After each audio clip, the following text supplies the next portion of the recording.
Hey fellas, it's Roland from Borealis Bushcraft.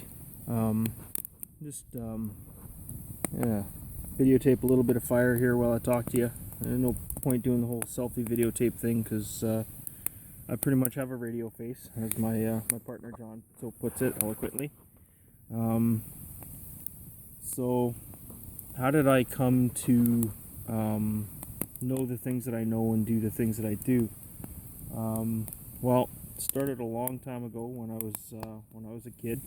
Um, um, like a lot of children, my parents separated at a very young age. Things didn't work out, so I didn't have my dad around a whole lot, which is neither here nor there.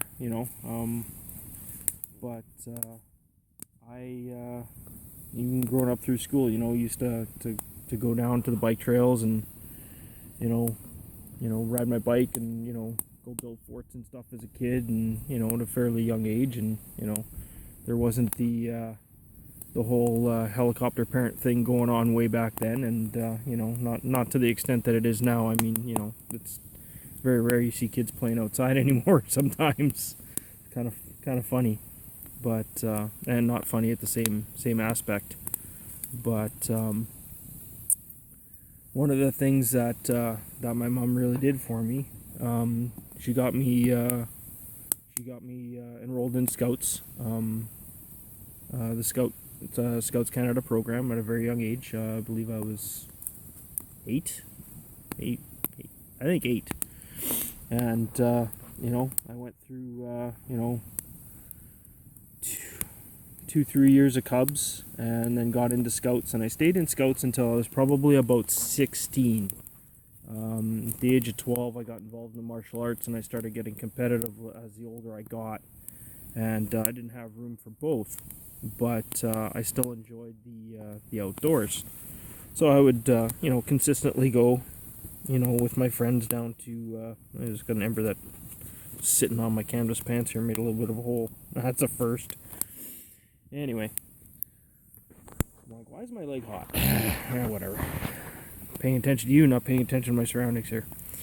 So my tea's brewing up in there. Just warming up the water.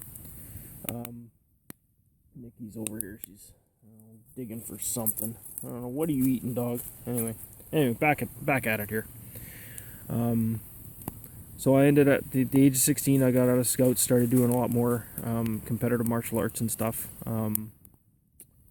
That went on for a great number of years. Probably I was maybe, I don't know, when I stopped competing was probably back in 1994, really. From there, I got into rock climbing heavily. I started out at the University of Manitoba and met a bunch of the local climbing folk, and got into that quite a bit, and ended up getting my my instructor certificates in rock climbing and ice climbing and cliff rescue, and I guided semi-professionally for quite a few years, probably about, I would say, about 12 plus years. I don't know, put exact dates to that, but that was definitely a high point in my life, and I got to see some very interesting places, and met some very interesting people that taught me a lot of stuff, and basically broadened my horizons in terms of wilderness living skills. There was a lot of remote camping involved. We climbed in the mountains, slept under cliffs. Had areas in parks where you weren't allowed to bring tents, so you literally had to sleep in what looks like this type of terrain, just basically under a big boulder with a couple of tarps and a bivy sack. So I mean, and sometimes at altitude.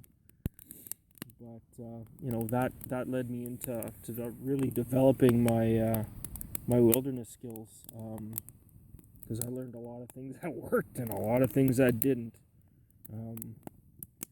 Where you put your sleeping bag is one of them. Yeah.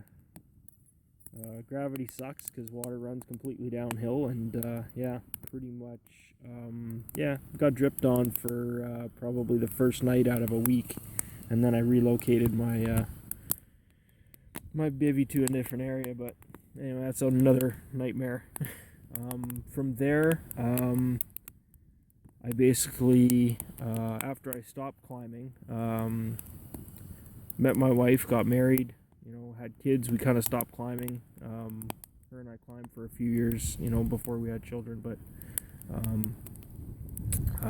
then there again, now I'm broadening my horizons more because now I have dependents to look after when I'm in the woods. So that forced me to better my skills even then. And,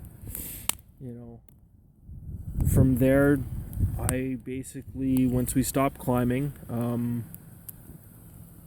after my dad passed away in 1997, I got into hunting, and I've hunted ever since.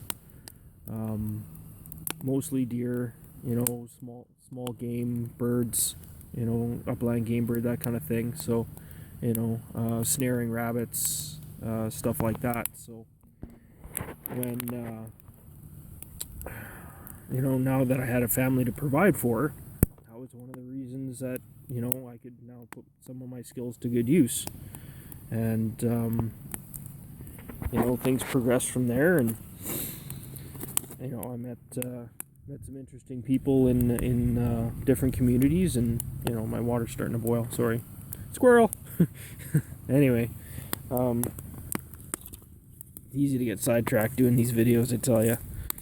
But, from there, when I was still climbing, I had worked at Mountain Equipment Co-op. So there I met a fellow by the name of John, and, I worked on the front floor sales, and John worked in backstock, and, we got along, we hung out at lunch and stuff, and, I worked there for 2 years, and I think he worked there for a year and a half, 2 years, roughly about the same. He quit just a little bit before I did. But we never actually got to hang out and go camping, and so we didn't really know what each other's skill sets were. So in doing such, we separated for a few years there, and after I got out of climbing, I still wanted to hunt and everything else, so I kept up the skill set. And one of the things that I really got into was winter camping. And because I was into ice climbing for so many years, I already had a good base knowledge of what I needed to do to subsist in the bush in the winter. Because we would climb in a lot of remote areas, and we'd start fires in the winter, and sometimes we got stuck out there. We've cold camped, all kinds of stuff. But I ended up getting into more traditional style winter camping, and decided that I really enjoyed this, and I got on a forum, wintertrekking.com. Excellent forum, by the way. Lots of really good folk there, and decided that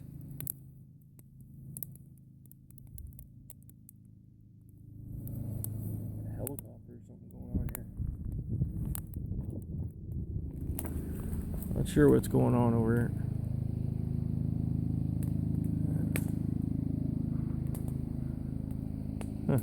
Anyway, got involved in that, and then my teeth boiled here. I'm just gonna pull this out.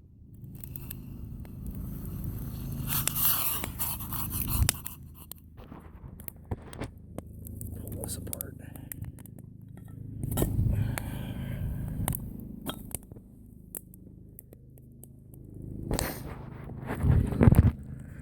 Alright.